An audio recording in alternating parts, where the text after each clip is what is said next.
नमस्कार, मैं अनुज सोम, बहुत बहुत स्वागत है आपका एक नई वीडियो में। देखिए, आज हम बात करेंगे सल्तनत काल की। तो जो हमारा सल्तनत काल का टॉपिक था उसे मैं कंटिन्यू करता हूँ। ठीक है, तो सल्तनत काल का जो टॉपिक था वो हमने पिछली वाली वीडियो में कुतुबुद्दीन ऐबक के विषय में पढ़ा था। तो कुतुबुद्दीन ऐबक की जब 1215 में घोड़े से गिर के मृत्यु हो जाती है तो उसके बाद जो है आराम शाह गद्दी पे बैठता है, और आराम शाह मात्र 8 माह के लिए गद्दी पे बैठता है। अब आराम शाह था कौन, इसके विषय में काफी मतभेद है। मिनहाज कहता है, एक इतिहासकार हुआ है मिनहाजुद्दीन सिराज, तो मिनहाज लिखता है कि कुतुबुद्दीन ऐबक के 3 पुत्रियां थी, कोई पुत्र नहीं था। जबकि बदायूं ने लिखा है कि आराम शाह संभवतः इसका कुतुबुद्दीन ऐबक का भाई था।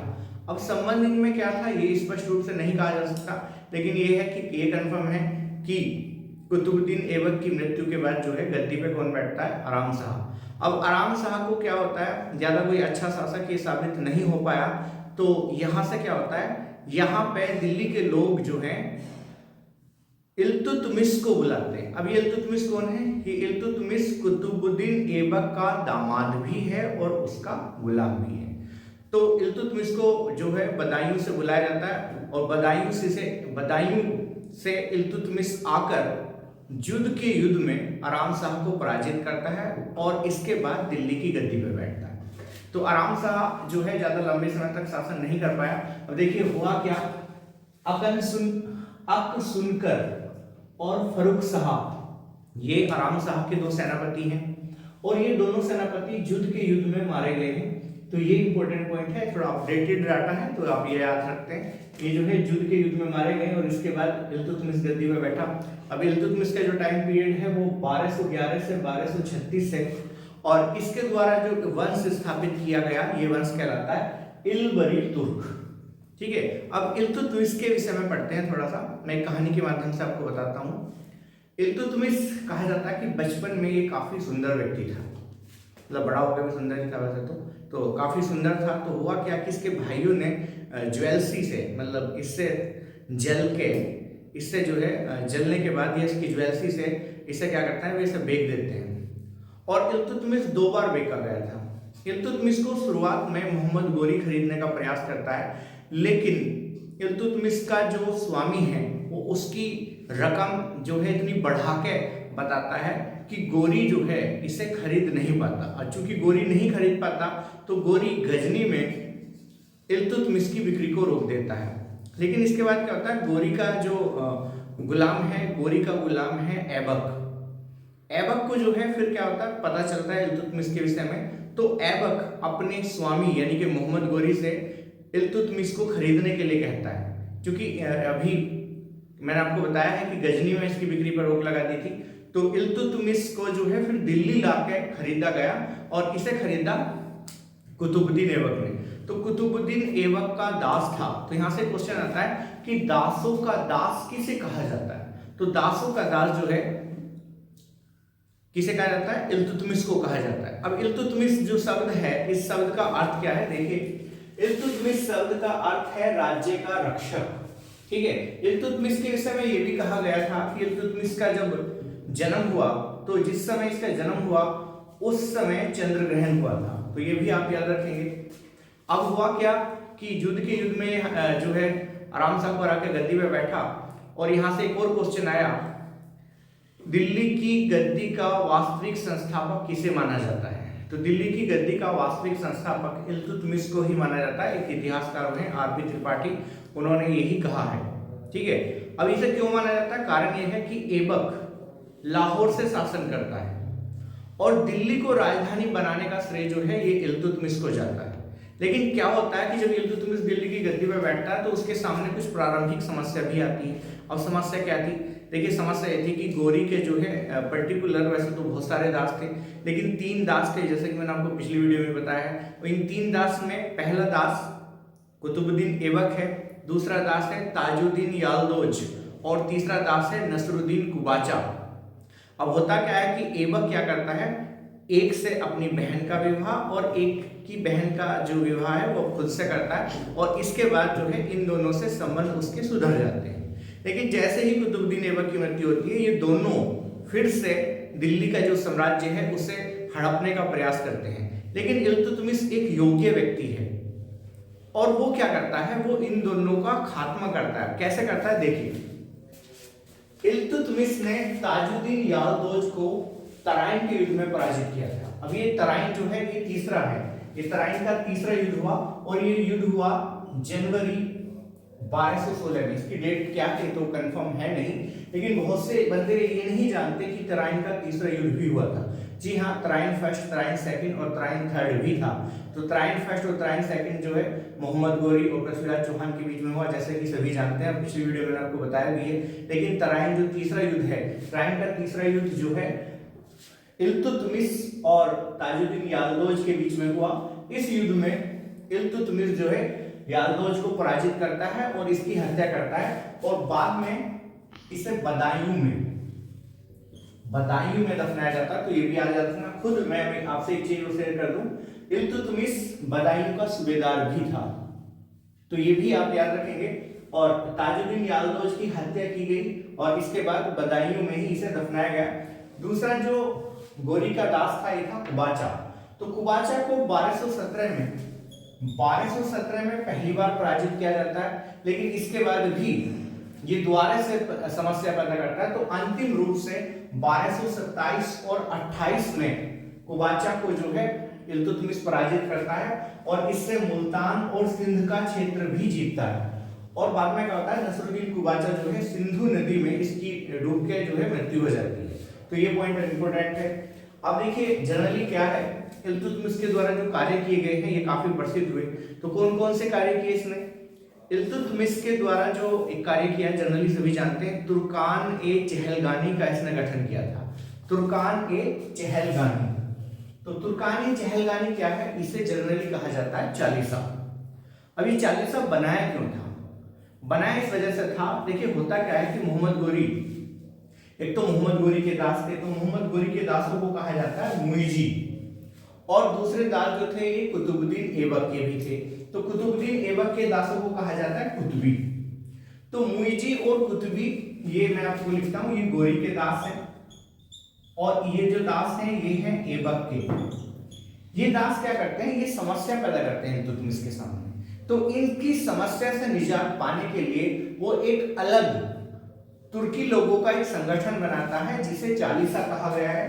तो ये तुर्कान ये चहलगानी जो है ये चालीसा कहा गया, और ये चालीसा कुतुबी और मुइजी जो दास हैं इनसे एक तरीके से बचाव के लिए इसका गठन किया गया था। दूसरा देखिए इंपॉर्टेंट पॉइंट है, इल्तुतमिश के काल में भारत में पहली बार चंगेज खां का आक्रमण हुआ, यानी कि भारत में पहला मंगोल का जो आक्रमण होता है वो इल्तुतमिश के समय ही होता है। 1221 में आक्रमण हुआ था, लेकिन ये आक्रमण जो है सफल नहीं हो पाया। इल्तुतमिश अपनी बुद्धिमानी के बल पे इस आक्रमण को विफल करता है, या ये कह सकते हैं कि चंगेज खां जो है वापस लौट जाता है। चंगेज खां ने असल में क्या हुआ, चंगेज खां ने पर्टिकुलर भारत पे आक्रमण नहीं किया था। इसका कारण क्या था, चंगेज खां जो है ईरान पे आक्रमण करता है, तो ईरान का जो शाह है वो तो भाग जाता, वो भागता है मध्य एशिया की तरफ, और उसका जो लड़का है इसका नाम है मागबर्नी। मागबर्नी भारत की तरफ आता है और भारत की तरफ आने के बाद जो है इल्तुतमिश से सहायता मांगता है मंगोलों के खिलाफ। अब इल्तुतमिश अगर क्या करता, अगर इल्तुतमिश मागबर्नी की सहायता करता तो चंगेज खां जो है उसको आक्रमण करता। तो ये क्या करता है, मागबर्नी की सहायता करने से मना करता है और मागबर्नी को भारत से वापस जाना पड़ता है, और इसी वजह से मंगोल आक्रमण जो है भारत पर नहीं होता। चंगेज खां भी जो है वापस भारत से चला जाता है। तो यहाँ पे इल्तुतमिश की बुद्धिमानी के बल पे भारत पे चंगेज खां का आक्रमण नहीं हुआ था। ठीक है, इसके बाद की अगर हम बात करेंगे तो देखिए इल्तुतमिश एक साम्राज्यवादी प्रवृत्ति का व्यक्ति था। तो इसने क्या किया, क्योंकि होता क्या है, ऐबक की मृत्यु के बाद जो उसके दास हैं वो बंगाल वाला जो हिस्सा है तो दिल्ली से काफी दूर है, तो दिल्ली से दूर होने के कारण हुआ ये कि बंगाल और बिहार सल्तनत काल में हमेशा जो है दिल्ली का सरदर्द बनकर रहा। तो होता है कि ऐबक की मृत्यु के बाद बंगाल और बिहार स्वतंत्र हो जाते हैं, तो बंगाल और बिहार में ये अलग अलग गवर्नर नियुक्त करता है। तो ये पॉइंट इंपोर्टेंट है, बंगाल में जो गवर्नर नियुक्त करता है इसका नाम है हिमासुद्दीन, और बिहार में जो गवर्नर नियुक्त होता है इसका नाम है मलिक जानी। तो ये जो बंदा है इल्तुतमिश, ये बंगाल और बिहार के लिए अलग अलग गवर्नर बनाता है। इसके बाद अगर मैं बात करूं विजयी अभियानों की, तो राजस्थान का जो उत्तरी भाग है वो इल्तुतमिश के द्वारा जीता गया। रणथंबोर जो आक्रमण हुआ, रणथंबोर आक्रमण को इल्तुतमिश ने सफल बनाया और वीर नारायण को यहाँ पे पराजित किया, और इसके आसपास का जो क्षेत्र है रणथंबोर के उसको भी ये जो है जीत लेता है। लेकिन ये मेवाड़ का जो शासक है इस समय जैत्र सिंह से जो है इल्तुतमिश बुरी तरह पराजित होता है, और ये युद्ध होता था, ये युद्ध हुआ है 1227 में। इस युद्ध का नाम है भूताला का युद्ध। तो ये भूताला का युद्ध बड़ा प्रसिद्ध है, हालांकि जो छोटी किताब है उनमें से ये भूताला का युद्ध गायब भी कर रखा है। तो आप याद रखेंगे मेवाड़ के जो शासक हैं, मेवाड़ के शासक इस समय है जैत्र सिंह, और मेवाड़ वो घराना है जिसमें आगे जाके वीर योद्धा महाराणा प्रताप का भी जन्म हुआ था। तो इन्हीं योद्धाओं में जैत्र सिंह ने भूताला के युद्ध में इल्तुतमिश को पराजित किया था। तो ये भी आप याद रखेंगे। इसके बाद क्या होता है, देखिए मंगोल आक्रमण के समय शुरुआत में तो 1221 में मंगोल आक्रमण विफल होता है, लेकिन भारत का जो उत्तर पश्चिमी साइड है जिसे हम पाकिस्तान कह सकते हैं, इस साइड से मंगोलों के आक्रमण हुए। तो इसी आक्रमण में इल्तुतमिश का एक लड़का है जिसका नाम है नसरुद्दीन महमूद, इसकी मृत्यु हो जाती है। ये इल्तुतमिश का बड़ा लड़का है और अपने लड़के के सम्मान में ये एक मदरसा बनवाता है जिसका नाम है मदरसा ए नासिरी। ये मदरसा ए नासिरी जो है दिल्ली में बनाया गया था। हालांकि जो है इल्तुतमिश के द्वारा 2 मदरसे और बनवाए गए हैं और ये मुइजी मदरसे कहलाए। देखिए मदरसा ए मुइजी, अब मुइजी कौन है भाई, मुइजी मोहम्मद गोरी है। तो मोहम्मद गोरी के सम्मान में इसने दो मदरसे बनवाए। एक मदरसा बनवाया इसने दिल्ली में और दूसरा मदरसा बनाया इसने बदायूं में। तो ये 3 मदरसे जो हैं इसके प्रसिद्ध हैं। पहला मदरसा मदरसा ए नासिरी, दूसरे मदरसे मदरसा ए मुइजी दिल्ली और बदायूं में बनाए गए हैं। तो ये जो है काफी अच्छे फैक्ट हैं। इसके बाद की अगर मैं बात करूं तो इक्ता प्रणाली का विकास इल्तुतमिश के समय हुआ। अब इक्ता प्रणाली है क्या, इक्ता प्रणाली को मैं डिटेल से आगे पढ़ाऊंगा जब मैं पढ़ाऊंगा सल्तनत काल का जो सल्तनत काल का राजाओं का जो एक शासन होता है। जैसे अगर मैं आज की बात करूं, देखिए जिस प्रकार आज डीएम है, एसडीएम है, ठीक है, तो ये क्या है, एक होता है हमारा तहसील में, दूसरा होता है हमारे जिले में, फिर एक कमिश्नरी है। तो इसी प्रकार जो है पहले शासन था। तो सल्तनत काल का जो प्रशासनिक भाग है उसके माध्यम से मैं आपको इक्ता प्रणाली जो है ये समझाऊंगा। अभी क्या प्रणाली थी, इक्ता प्रणाली भारत में हालांकि विकसित मोहम्मद गोरी, मतलब इक्ता प्रणाली जो भारत में प्रचलित की है ये मोहम्मद गोरी के द्वारा प्रचलित की गई थी, लेकिन इस प्रणाली को भारत में विकसित करने का श्रेय जो है वो इल्तुतमिश को जाता है। अब ये प्रणाली क्या थी ये मैं डिटेल से बाद में समझाऊंगा। इसके बाद अगर हम बात करेंगे इल्तुतमिश के द्वारा अरबी सिक्के चलाए गए जिसमें चांदी का टका और तांबे का जीतल प्रमुख है। और यहाँ से एक और इम्पोर्टेंट पॉइंट है, टकों पर टकसाल का नाम लिखने का कार्य इल्तुतमिश के समय होता। पहले जो सिक्के जारी होते थे इल्तुतमिश के समय से जो पहले सिक्के जारी होते थे उस सिक्कों पे उन सिक्कों पे जो है टकसाल का नाम नहीं लिखा जाता था। लेकिन इसके समय से क्या होना शुरू हुआ, सिक्कों पर टकसाल का नाम लिखना शुरू हुआ। तो अगर क्वेश्चन आता है कि टकों पर टकसाल का नाम किसके समय लिखना शुरू हुआ है, तो ये इल्तुतमिश के समय होना शुरू हुआ था। इसके बाद अगर हम बात करेंगे इल्तुतमिश ने नागौर में अतारकीन का दरवाजा बनवाया। ये अतारकीन का दरवाजा काफी प्रसिद्ध रहा।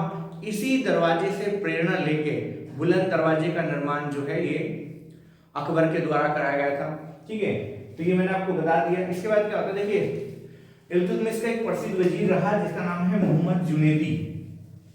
और मोहम्मद जुनैदी है कौन, मोहम्मद जुनैदी एक ताजिक था। अब ये ताजिक क्या होते हैं, गैर तुर्कों को ताजिक कहा गया है। तो ये आप नोट कर सकते हैं, ताजिक, ताजिक किसे कहा गया है, जो गैर तुर्की है इन्हें ताजिक कहा गया है। और गैर तुर्कियों को निम्न माना जाता था। लेकिन इल्तुतमिश क्या करता है, इल्तुतमिश अपना जो वजीर है वो गैर तुर्क को ही बनाता है। और दूसरा क्या है, इल्तुतमिश ईरानी राजतंत्र को भी अपनाता है। मतलब हुआ क्या, इल्तुतमिश के जो लड़के थे उन लड़कों की शिक्षा के लिए ये बाहर से यानी कि ईरान से 2 पुस्तकें मंगवाता है और उन पुस्तकों के माध्यम से अपने लड़कों को शिक्षित करता है। इसके अलावा अपने दरबार में ईरानी राजतंत्र की जो शुरुआत है वो भी इल्तुतमिश के द्वारा ही की गई है। ईरानी राजतंत्र यानी कि इस समय जो है ईरान, जिस समय मैं मतलब इल्तुतमिश की बात कर रहा हूँ, इस समय ईरान को कहा जाता है फारस, तो फारसी राजतंत्र भी आप कह सकते हो। इसकी शुरुआत जो है इल्तुतमिश के द्वारा की गई। हालांकि दरबार में बहुत सारी जो आगे की प्रक्रिया हुई है वो बलबन के समय भी शुरू हुई है, कैसे कैसे हुई ये जो है मैं आगे आपको बताऊंगा। तो इल्तुतमिश जो है ये हमारा आज का टॉपिक था। 1236 में इल्तुतमिश की मृत्यु हो जाती है और इल्तुतमिश की मृत्यु के बाद जो है शासन यहां से इल्तुतमिश से वो वंशानुगत शुरू होता है। तो आगे की प्रक्रिया क्या होगी इसके विषय में हम पढ़ेंगे अगली वीडियो में। आज के लिए इतना ही, बहुत बहुत धन्यवाद।